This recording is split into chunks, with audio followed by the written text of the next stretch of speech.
que es que también la Constitución es un programa común y programas especiales.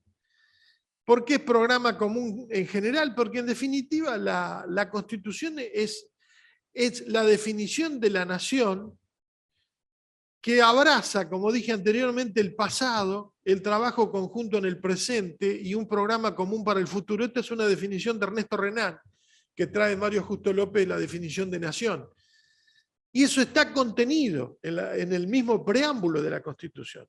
Es decir, se recordará, sin entrar en política, pero la campaña electoral de Alfonsín, cuando decía, si alguien distraído al costado del camino nos pregunta por qué marchan, cómo marchan o a dónde van, bueno, él contestaba con el preámbulo, es decir, de ese programa común, es decir, constituir la unión nacional, consolidar la paz interior, proveer a la defensa común, promover el bienestar general, afianzar la justicia y asegurar los beneficios de la libertad para nosotros, para nuestra posteridad y para todos los hombres del mundo. Hasta ahí era lo que decía Alfonsín, que era laico, pero que el rezo del preámbulo no es laico, es invocación al derecho divino, porque dice invocando la protección de Dios, fuente de toda razón y justicia, proclamamos, decretamos y establecemos la presente Constitución.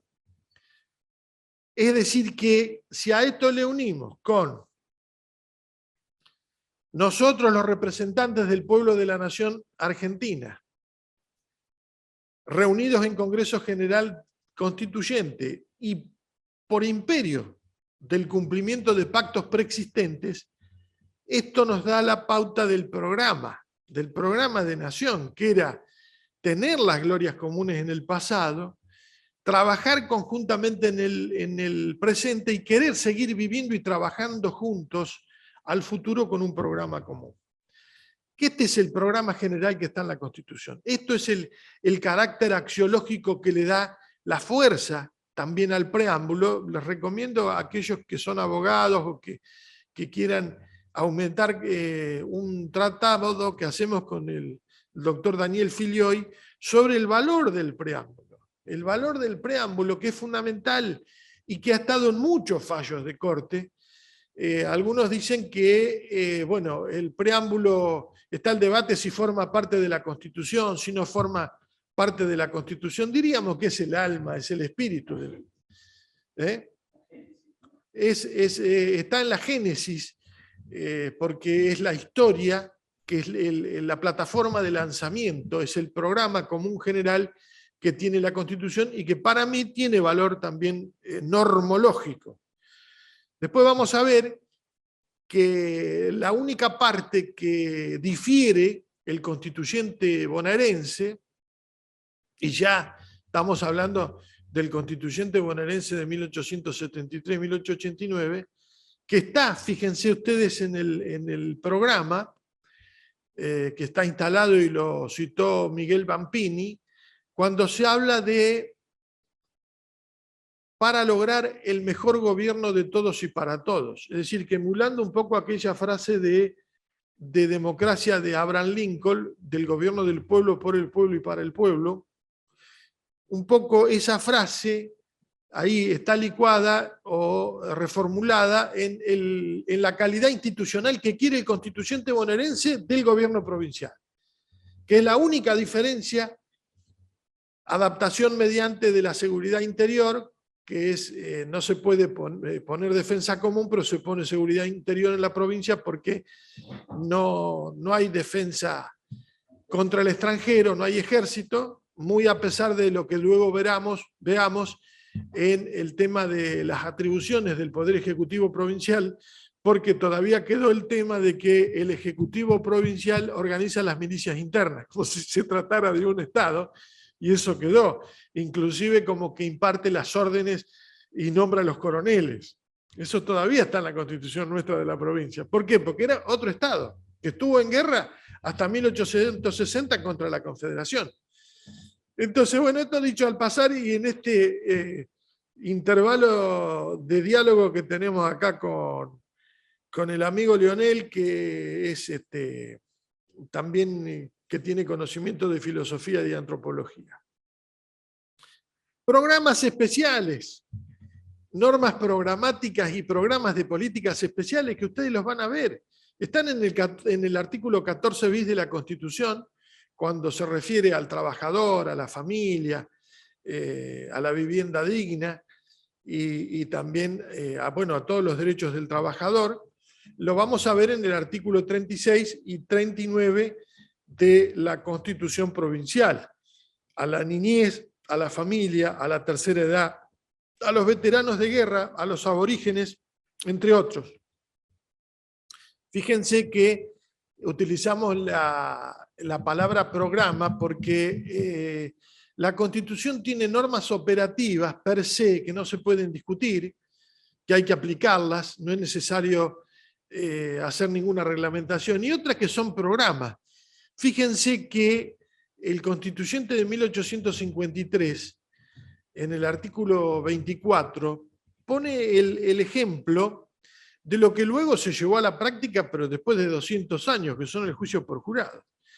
El artículo 24, que acá el Constituyente Federal copió lo que decía Alberdi, en el proyecto de Alberdi, decía que el Congreso General promoverá la reforma de la legislación en todos sus ramos, dice, e instaurará el juicio por jurados.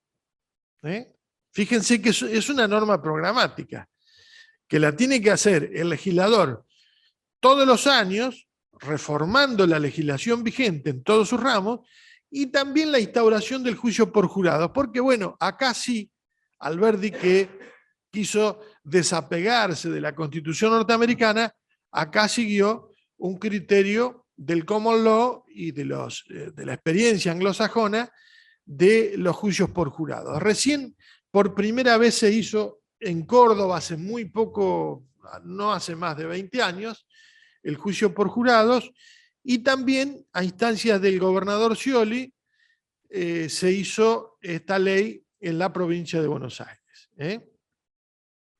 Bueno, pasamos a la próxima placa, donde vemos acá claramente de que la Constitución no es solamente un documento jurídico, es también un documento social, para lo social, y un instrumento político, para la organización política. Por eso que algunos autores como Pedro J. Frías, en muchos de sus estudios, y para estudiar las constituciones provinciales, nos hablaba del diseño de sociedad y del diseño de poder. Diseño de sociedad, es decir, las relaciones de convivencia, hasta dónde va el Estado y hasta dónde debe ir y hasta dónde no puede ir el Estado para reglamentar los derechos humanos constitucionalizados, los derechos naturales, como diseño de sociedad. Y después el diseño de poder, que ahí está, ustedes van a ver la institucionalización de los partidos políticos, la representación popular, cómo se estructura el gobierno, si va a tener cámaras la legislatura o no, cómo se organiza la administración de justicia. Llegamos a una conclusión, una breve conceptualización de Sánchez Agesta, quien nos habla de que es la norma jurídica fundamental y el fundamento de todo ordenamiento jurídico. Eso es una constitución. Fíjense, sencillamente nos dice que es una norma jurídica fundamental y el fundamento de todo ordenamiento jurídico. Bueno, norma jurídica fundamental con todos los valores axiológicos, políticos, sociales, contractuales, históricos que ya hemos visto, y el fundamento de todo ordenamiento jurídico porque toda norma consecuente debe hacerse según la Constitución, porque después lo vamos a ver con Kelsen, porque tiene que haber un presupuesto válido para cualquier norma, y ese presupuesto válido indiscutible es la Constitución. Es esa norma básica, hipotética, le decía, que no se puede discutir, que es la Constitución. Pero, claro, en lo jurídico, y ahora vamos a analizar cada uno de los temas.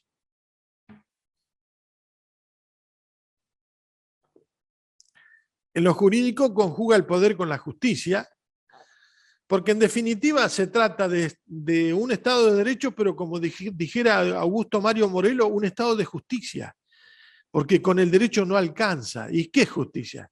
Justicia tiene una idea de alteridad, de hay que contemplar el otro.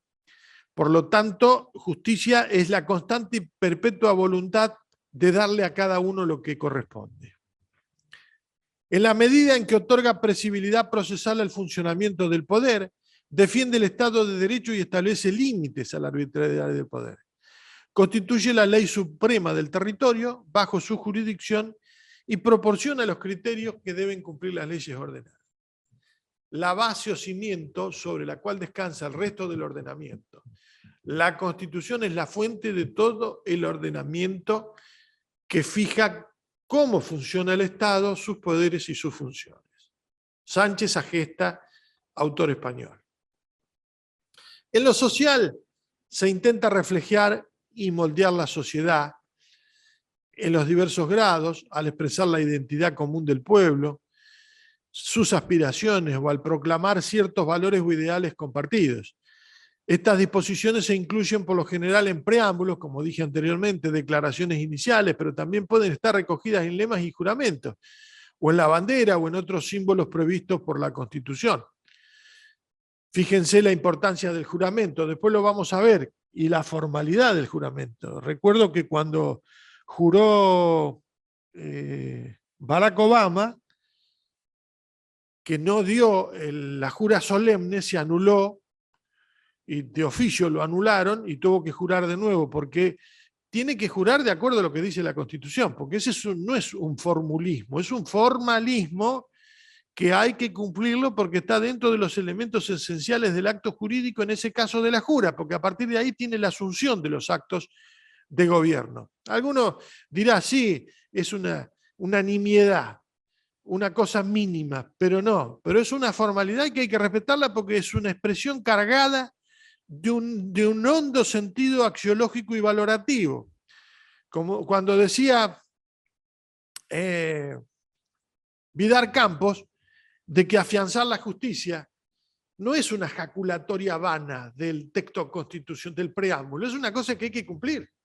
Y la tienen que cumplir. ¿Quién la tiene que cumplir? Por sobre todas las cosas, los gobernantes. Y tienen todo para cumplirla. Así que los gobernantes tienen que tener cuidado de las formalidades. También pueden pertenecer a esa categoría otras disposiciones sustantivas de la Constitución, en particular las que definen los derechos socioeconómicos, la política lingüística o cultural o la educación. En la parte sociológica, la Constitución formula los valores que tienen vigencia para una comunidad y es la expresión consecuente de las fuerzas y los elementos sociales que la representan. Otra vez tomamos a Sánchez Agesta porque ha sido bastante explicativo en este tratamiento. Después vamos a tratar de dar opiniones de otros autores argentinos, como Mejián, Pablo Manili, y como les dije anteriormente, Vidar Campos y Alberto Antonio Espota, entre otros. La Constitución define las instituciones encargadas de la toma de decisiones de un país. Identifican el poder supremo, distribuyen el poder propiciando la adopción eficaz de decisiones y ofrecen el cauce para conflictos políticos de largo recorrido. Es decir, que desde el punto de vista estructural y organizativo nos dan las atribuciones de los poderes constituidos, que ya lo dijimos, poder ejecutivo, poder legislativo, poder judicial como poderes constituidos y también los de control. En el caso de la provincia de Buenos Aires tenemos Tribunal de Cuentas, contador, tesorero, en otra escala un órgano de gobierno asociativo, que es la Asesoría General de Gobierno, y un órgano de control extrapoder, que es el Defensor del Pueblo. Las disposiciones políticas muestran la manera en que deben constituirse las instituciones estatales. Como ya les adelanté, el Parlamento, el Poder Ejecutivo, tribunales, jefes de Estado, autoridades locales, órganos independientes, es decir, sus competencias sus posibilidades de interrelaciones. Y desde lo político, concluye Sánchez Agesta, la Constitución es lo mínimo para que una comunidad política o Estado pueda existir y que le imprimen una forma específica. Bueno, algunas funciones esenciales de la Constitución, y acá ya entramos a la parte filosófica con Kelsen. Hay un trabajo que aquellos que son abogados, y todos nos hemos asustado con la teoría pura del derecho, que no la entiende nadie, porque cuando entraba a la facultad lo primero que te hacían leer era la teoría pura del derecho, y era para asustar a todo el mundo, porque decís, esto es el derecho. Más que filtro era un fantasma, porque ni los profesores entendían lo que Kelsen decía en la teoría pura del derecho. Solo algún avesado o alguno que estaba muy decidido a estudiar abogacía, o decir, bueno, esto no me van a ganar con en esta pulseada, porque era una cosa de loco, era feroz estudiar la teoría pura del derecho. Pero Kelsen tenía otros trabajos que yo lo estudié después de ser abogado, que es la teoría general del Estado y del derecho. Hay otro librito que se llama ¿Qué es la justicia? Y hay otro artículo que lo descubrimos ahora, que es la función de la Constitución, donde parece otro autor. Es decir, parece que no lo hubiera hecho Kelsen. Más que nada, la teoría pura del derecho parece que no lo hubiera hecho Kelsen. Bueno, entonces le recomiendo la lectura, que después se la vamos a hacer llegar, y ahí está el link del Instituto Ambrosio L. Gioja.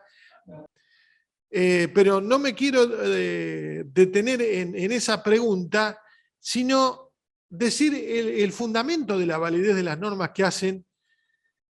que se hacen y según ella lo dispone, la Constitución.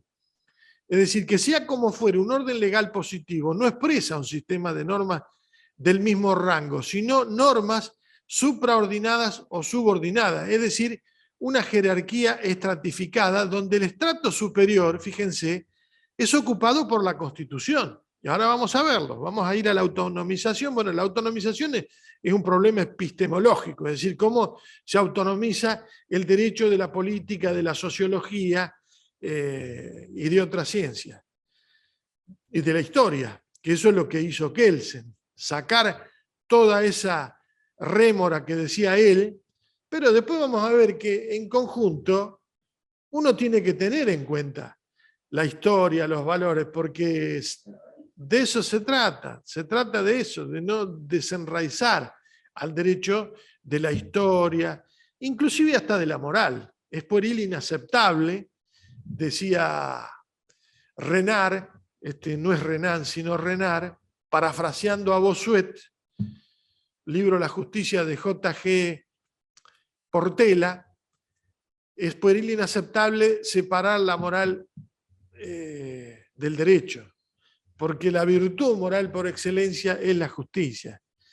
Y decía que el derecho es una línea de horizonte en el paisaje de la justicia.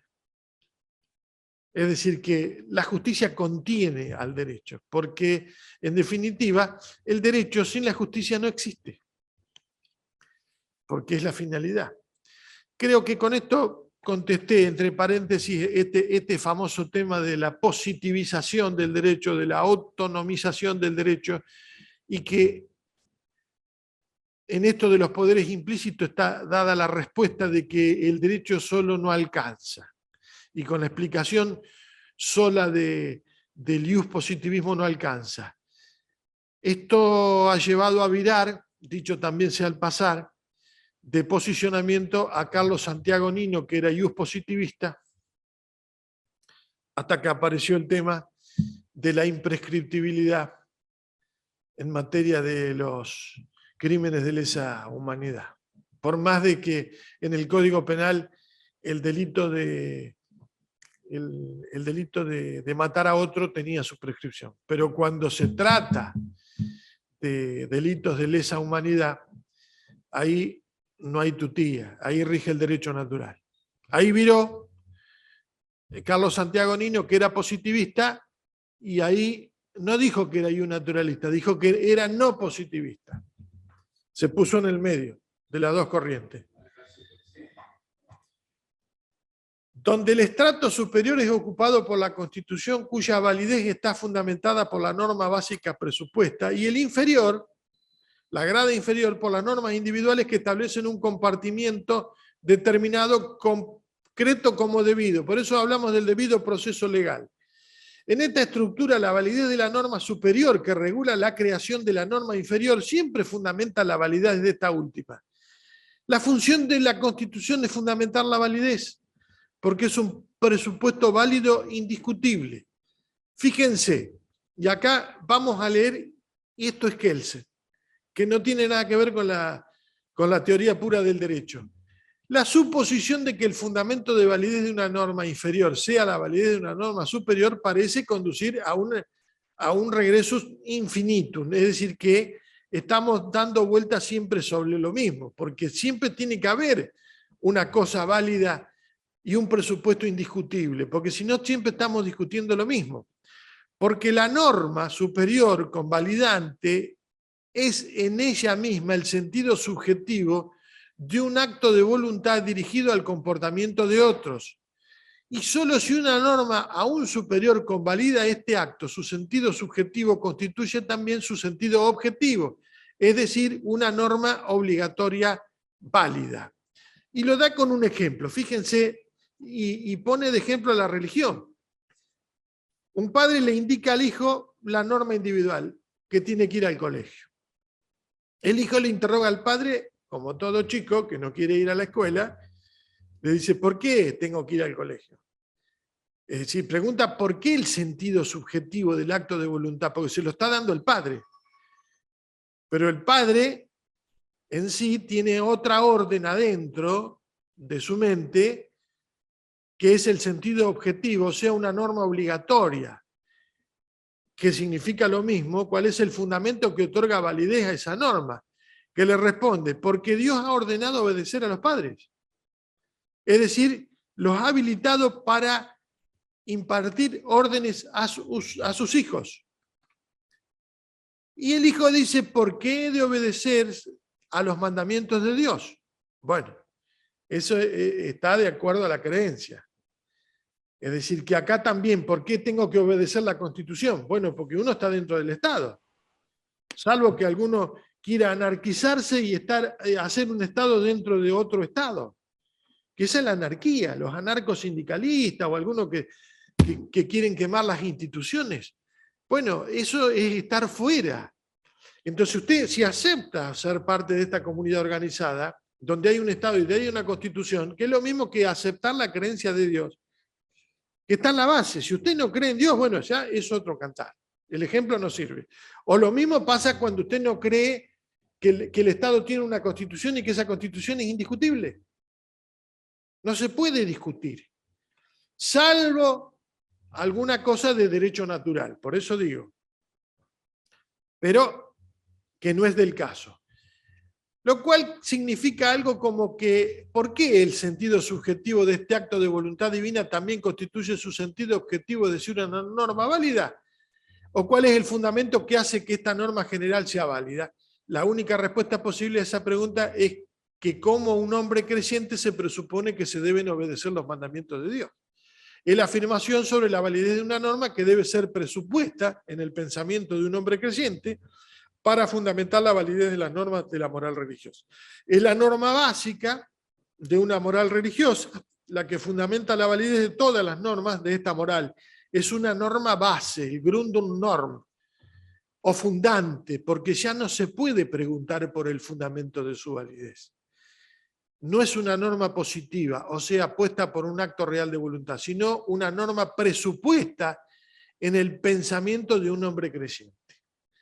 Es decir, que esto lo va a llevar a decir a Kelsen después que la primer función y la principal función que tiene la Constitución es de ser presupuesto válido de todo el ordenamiento jurídico.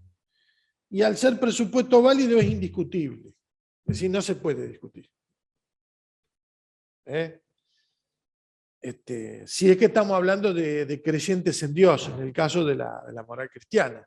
Y acá estamos hablando de creyentes en que estamos formando parte de una comunidad organizada que se estructura con una norma presupuestamente válida, dada subjetivamente por los constituyentes, pero después se hace objetiva.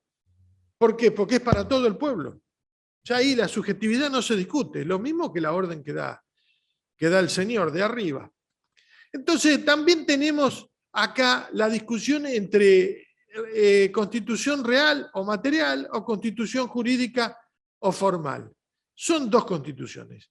Esta constitución real se la debemos a la conferencia de Ferdinand Lassalle de 1891 en Berlín, que luego hicieron el libro que se llamaba Constitución Real, que él decía que cuando la Constitución escrita no tiene nada que ver con las verdaderas relaciones de poder entre gobernantes y gobernados, pasa a ser un papel.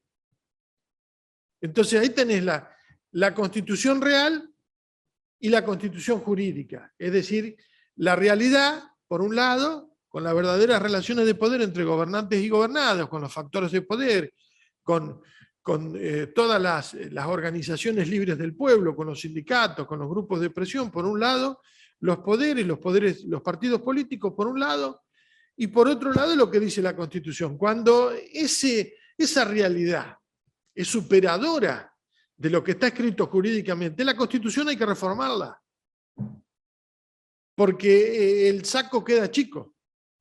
Entonces, lo importante de todo esto es el cuerpo social y político de la comunidad organizada. Vidal Campos le llama esto a lo que Ferdinand Lassalle le llama real, le llama constitución material. Y a lo que se dice papel escrito o jurídico, le llama Vidal Campos constitución formal.